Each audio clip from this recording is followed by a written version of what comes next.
नमस्कार मित्रांनो, स्वागत आहे तुमचं पुन्हा एका नवीन अशा रोमॅन्टिक लव्ह स्टोरीमध्ये. तर मग चला सुरुवात करूयात आजच्या या भागाला. आरंभ सकाळीच बंगल्यावरती निघून आला. तयार होऊन तो ऑफिसला निघाला. आंटी नाश्ता. आरंभ पायऱ्या खाली उतरत येत रोजी आंटीला पाहून बोलला.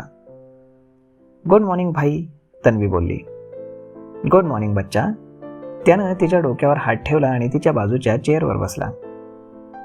रतन, अजय, तारा सगळे आधीच तिथे हजर होते. Your breakfast. रोजी आंटीनं त्याचा नाश्ता त्याच्या समोर ठेवला. भाईसा, आज खूप दिवसांनी तुम्ही आम्हाला जॉईन केलं, रतन बोलला. हो, आरंभ खात बोलला. रोजी आंटी. येस माय चाइल्ड. मी आता रोज घरीच जेवत जाईन, आरंभ बोलला. आणि सगळे आरंभकडे आश्चर्याने पाहू लागले. ओके, रोजी आंटी देखील हसून म्हणाल्या. भाई. येस बच्चा. Are you okay. म्हणजे, आरंभ बोलला. तू आज आमच्यासोबत नाश्ता करतोयस आणि आता रोज संध्याकाळी घरी जेवणार, म्हणून थोडी काळजी वाटते. तुझी तब्येत तर ठीक आहे ना, तन्वी खट्याळपणे हसत बोलली. Princess, I am absolutely all right. घरी वेळेवर येणं, वेळेवर जेवणं, वेळेवर झोपणं हे हेल्थसाठी चांगलं असतं म्हणून. भाई, तुझ्या तोंडून शुभांगी बोलल्यासारखं वाटतंय. ती पण सेम अशीच बोलते, तन्वी हसत म्हणाली. आणि ते ऐकून तारा, अजय आरंभकडे पाहू लागले. खा आणि मेडिसिन घेऊन तयार राहा, तो डॉक्टर येणार आहे, तारा रागानं तन्वीला बोलली. झालंय माझं, तन्वी ताराला इग्नोर करत बोलली. भाई, मला ना संध्याकाळी शॉपिंगला जायचंय. शॉपिंगला, आरंभ बोलला. मला ना काही बुक्स, पेंटिंग्स याचं सामान आणायचंय. तुला जायची काय गरज आहे, डॅड नाही तर आरंभ आणेल, तारा बोलली. मला जायचंय आणि माझ्यासोबत कोणी नाही आलं तरी चालेल, मी रोजी आंटी सोबत जाईन, तन्वी चिडून बोलली. ओके, शांत हो, आपण जाऊयात, आरंभ बोलला. नक्की ना. नक्की. संध्याकाळी तू तयार राहा, मी आलो की आपण जाऊ, आरंभ बोलला. आणि तन्वी खुश झाली. रोजी आंटी, मला रूममध्ये जायचंय, तन्वी बोलली. Okay baby. रोजी आंटी मग तिला घेऊन रूममध्ये गेली. आरंभ, तू तिला प्रॉमिस तर केलंस, तुला जमणार आहे का यायला, तारा बोलली. मी वेळेवर येईल मॉम, आणि नाही जमलं तर रतन, तू प्रिन्सेसला घेऊन मॉलमध्ये ये, मी तिकडेच येईन, आरंभ टिशूनं तोंड पुसत जागेवरनं उठून बोलला. आणि रतननं हो मध्ये मान डोलावली. इकडे आरंभ त्याच्या ऑफिसला आला. तो येताच जय देखील त्याच्या केबिनमध्ये आला. गुड मॉर्निंग, जय बोलला. गुड मॉर्निंग, आरंभ हसून बोलला. चेहरे पर इतना नूर, रात्री झोप छान लागलेली वाटतेय. हो, आरंभ गालात हसत बोलला. शुभांगीशी रोमॅन्टिक बोलणं झालेलं दिसतंय. रागावली होती. म्हणजे? तिचं आणि तन्वीचं बोलणं झालं. कशाबद्दल? असंच इन जनरल.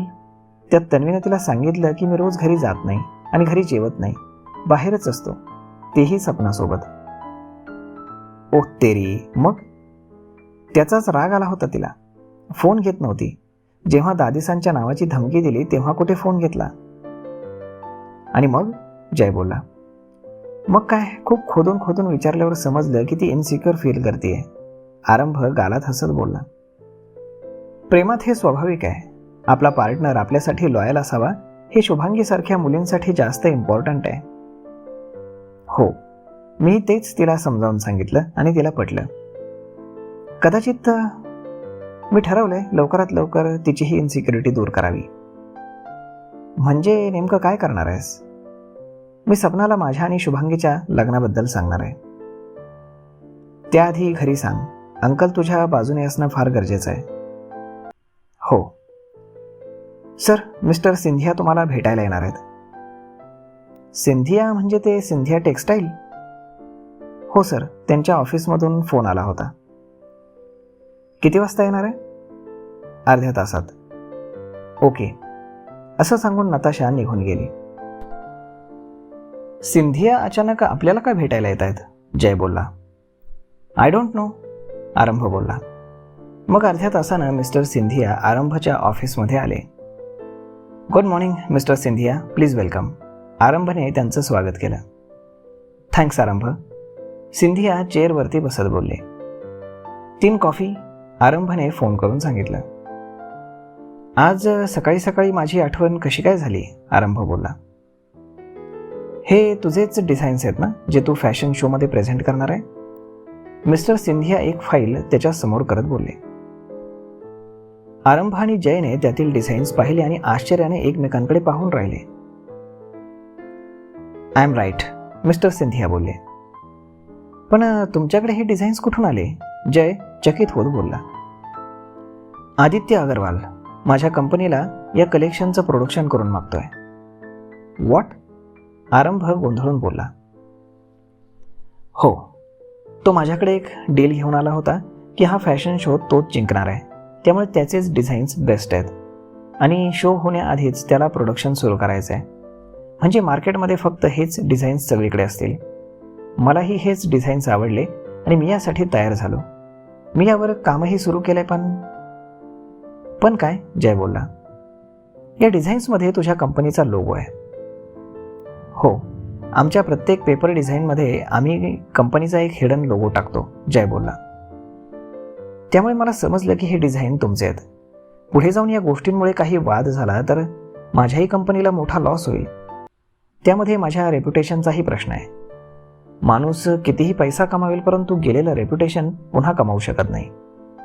मला ही गोष्ट तुमच्या कानावर घालणं योग्य वाटलं, मिस्टर सिंधिया बोलले. थँक्यू मिस्टर सिंधिया, आरंभ बोलला. आरंभ, तू या बिझनेसमध्ये अजून नवीन खिलाडी आहेस. इथे बरीच लोक तुम्हाला मागे टाकण्यासाठी, हरवण्यासाठी कुठल्याही थराला जाऊ शकतास. तू हुशार आहेस, मेहनती आहेस. तुझ्यामध्ये भरपूर टॅलेंट आहे परंतु दूरदृष्टी नाही. असती तर तुझी मेहनत अशी चोरीला गेली नसती. सक्सेसमुळे तू कदाचित ओव्हर कॉन्फिडंट झालायस. So be careful, mister Scindia त्याला समजावत बोलले. थँक्यू, मी तुमचा हा ॲडव्हाइस नक्कीच पॉझिटिव्हली घेईल, आरंभ गंभीर आवाजात बोलला. ओके देन मी निघतो. सर एक रिक्वेस्ट होती, जय बोलला. डोंट वरी, शोचा रिझल्ट येईपर्यंत मी याचं प्रोडक्शन करणार नाही. Thank you sir, best of luck, mister Scindia एवढं म्हणून निघून गेले. आरंभला खूप राग आला होता. हे सगळं कुणी केलं याचा तो विचार करत होता. मी आत्ताच्या आत्ता सगळ्यांना मीटिंग रूममध्ये बोलावून घेतो आणि याचा जाब विचारतो, जय दात ओठ खात बोलला. नो, आरंभ शांतपणे बोलला. व्हॉट? आपले डिझाईन्स चोरून त्या अगरवालला दिले, त्यानं त्याचं प्रोडक्शनही सुरू केलं आणि आपण काहीच बोलायचं नाही? नाही, शांतपणे आरंभ बोलला. व्हॉट आर यू सेइंग आरंभ? आपल्याला कळायला नको का हे कुणी केलंय ते? जय गोंधळून बोलला. कळल्यावर काय करणार आहेस? आपलं जे नुकसान झालंय ते भरून निघेल का? नाही, पण जो कोणी गद्दार आहे त्याला शिक्षा द्यायला नको का? जय बोलला. कोणती शिक्षा देणार? त्याला पोलिसांच्या ताब्यात देऊ. त्यामुळे काय होईल? जय न समजून आरंभकडे पाहत होता. जय जरा शांतपणे विचार कर. या सगळ्या गोष्टींच्या मागे लागून आपण आपला वेळ आणि एनर्जी वाया घालवू. सगळं माहीत होऊनही आपण गप्प राहायचं का मग? जय बोलला. हो, म्हणजे असं बिहेव कर की तुला मला या प्रकरणातलं काहीच माहीत नाही. तू काय बोलतोयस मला काही समजत नाही, जय बोलला. हे बघ, जे चाललंय ते असंच चालू दे. सगळ्यांवर लक्ष ठेव, पण याची कुणालाही भनक लागता कामा नये. ती जी कोणी व्यक्ती आहे ना त्याचं काय करायचं ते शोच्या नंतर पाहू.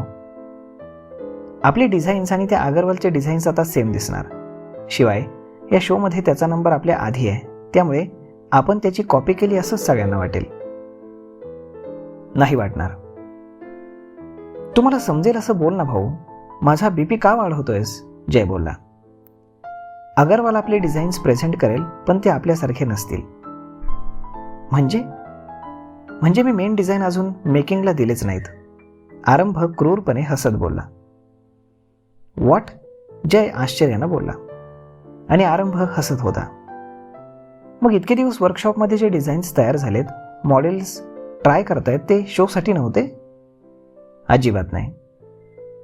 मी जे डिझाईन सिलेक्ट केलेत ना ते फक्त शोच्या 1 दिवस आधी ट्रायलसाठी मॉडेल्सला देण्यात येतील आणि तेही खूप सिक्रेट आहे. डिझाईन ट्राय करताना तिथे फक्त तू, मी आणि आपल्या मॉडेल्स एवढंच असतील, बाकी कोणी नाही. आरंभ खुर्चीला रेलून बसत बोलला. माय गॉड आरंभ, म्हणजे तुला या सगळ्यांबद्दल आधीच कल्पना होती? कल्पना नाही पण अंदाज होता. मिस्टर सिंधिया बरोबर बोलले. बिझनेसमध्ये दूरदृष्टी हवी आणि ती माझ्याकडे आधीच आहे. आरंभ रिलॅक्स होत बोलला. मानलं भावा तुला. काय चाल खेळलीयस. आता तो आदित्य अगरवाल 12च्या भावात जाणार. त्याला तर हे सगळं समजल्यावर 400 वॉटचा झटका लागेल. पण एक गोष्ट मात्र विचार करण्यासारखी आहे. हे सगळं मी फक्त सेफ्टी म्हणून केलं होतं, पण रिअलमध्ये असं काही खरंच होईल याची मला कल्पना नव्हती. पण कुणी केलं असेल हे सांगता येत नाही. नताशा, राणी, प्रशांत, सपना जयमध्येच बोलला. असू शकते, परंतु आपल्याकडे अजून कुठलाही प्रूफ नाही, म्हणून आपण सध्या शांत राहायचं. मी या सगळ्यांच्यावरती नजर ठेवतो. ओके आरंभ बोलला. इकडे भाई, तन्वी फोनवरती आरंभ सोबत बोलत होती. येस बच्चा, आरंभ बोलला. आपण शॉपिंगला जाणार आहोत, लक्षात आहे ना? ओ तेरी, विसरलास ना? मला वाटलंच, तन्वी बोलली. आय एम सॉरी बच्चा, आजचा दिवस ना खूप हेडेकवाला होता, माझ्या लक्षातच नाही राहिलं. आपण उद्या जाऊयात का? नो, मला आजच जायचंय, तू मला प्रॉमिस केलं होतंस. ओके, मग एक काम कर, तू रतनसोबत मॉलमध्ये, मी इकडून डायरेक्ट तिथेच येतो. मी त्या मंकीसोबत बिलकुल येणार नाही. दारातनं हे सगळं तो रतन ऐकत होता. तो तिची माफी मागण्यासाठी चॉकलेट आणि फ्लॉवर्स घेऊन तिच्या रूममध्ये येत होता. मंकी? तो कपाळावरती आठ्या पाडून तिच्याकडे पाहत होता. भाई तू ये आणि मला घेऊन जा, दॅट्स फायनल. तन्वी रतनकडे पाहत थोड्याशा रागानं बोलली. बच्चा ऐक ना बाळा, मला ऑफिसमधून निघायला अजून थोडा वेळ आहे. ट्रॅफिकमध्ये अडकलो तर पुन्हा उशीर होईल, म्हणून म्हणतोय तू रतनसोबत ये, मी डायरेक्ट मॉलमध्येच येतो. मी त्या मुलासोबत अजिबात येणार नाही, ती गाल फुगवून बोलली. डोंट वरी भाईसा, मी आणेल तिला मॉलमध्ये. रतन आतमध्ये येत बोलला आणि आरंभने ते ऐकलं. बच्चा, रतनला फोन दे बरं. नो, मी माझा फोन कोणालाही देणार नाही, असं म्हणून तन्वीनं फोन कट केला. रतन तिच्या समोर येऊन उभा राहिला. त्यानं तिच्या पुढे चॉकलेट्स आणि फ्लॉवर्स धरले आणि तन्वीनं नाक मुरडत दुसरीकडे पाहिलं. आरंभने लगेच रतनला फोन लावला. हॅलो भाईसा, तन्वीला मॉलमध्ये घेऊन या, आरंभ बोलला. हो भाईसा, तुम्ही काही काळजी करू नका, मी घेऊन येतो तिला. हो, आम्ही निघालो की तुम्हाला फोन करतो, बाय, असं म्हणून रतननं फोन ठेवून दिला. तन्वी अजूनही गाल फुगवून बसली होती. आय एम सॉरी, तो बारीक आवाजात पुन्हा तिच्यासमोर फ्लॉवर्स आणि चॉकलेट करत बोलला. Sorry for what? तन्वी बोलली. काल मी चुकून बोलून गेलो, ज्यामुळे तू इतकी हर्ट झालीस. I feel very guilty. Don't feel guilty. तू जे काही बोललास ना ते खरंच बोललास. माझ्यासारख्या अपंग मुलीला कोण फ्रेंड बनवणार? पण तू वाईट वाटून घेऊ नकोस. मला खूप सारे फ्रेंड्स बनलेत, तेही तुझ्यापेक्षा हँडसम, स्मार्ट आणि डॅशिंग. म्हणजे मी हँडसम आहे? रतन केसातनं हात फिरवत बोलला. अजिबात नाही, मंकी आहेस तू. आता तर म्हणालीस ना की तुझ्यापेक्षा डॅशिंग आणि स्मार्ट. ते त्यांच्यासाठी होतं, तुझ्यासाठी नाही. चिंपांजी. चिंपॅन्जी? हो, चिंपॅन्जी, जे जंगलामध्ये असतात ना ते. बरं बाबा, चिंपॅन्जी तर चिंपॅन्जी. तुझे न्यू फ्रेंड्स कोण आहेत ते तर सांग मला. का सांगू? Who are you? Tanvi, I am sorry, माझा उद्देश तुला हर्ट करण्याचा नव्हता, तो बिचारा कळवळून म्हणाला. उद्देश नव्हताच, पण केलंस ना. नाव गेट आउट, गेट आउट, ती चिडून बोलली. जास्त चिडलीस ना की ती हायपर होते हे रतननं पाहिलं होतं, त्यामुळे त्याने माघार घेतली. ठीक आहे, जातो मी, पण माझं सॉरी तर ॲक्सेप्ट कर, असं म्हणत त्यानं फ्लॉवर्स आणि चॉकलेट तिच्या समोर धरले. नकोय मला, मी स्ट्रेंजर्सकडनं काहीही घेत नाही. तुझ्यासाठी खूप आवडीनं आणले होते मी. तो नाराजीच्या सुरात बोलला, पण ती काहीच बोलली नाही. ठीक आहे, इथे ठेवतोय. आणि हो, मी बाहेर वाट पाहतोय, तयार होऊन या.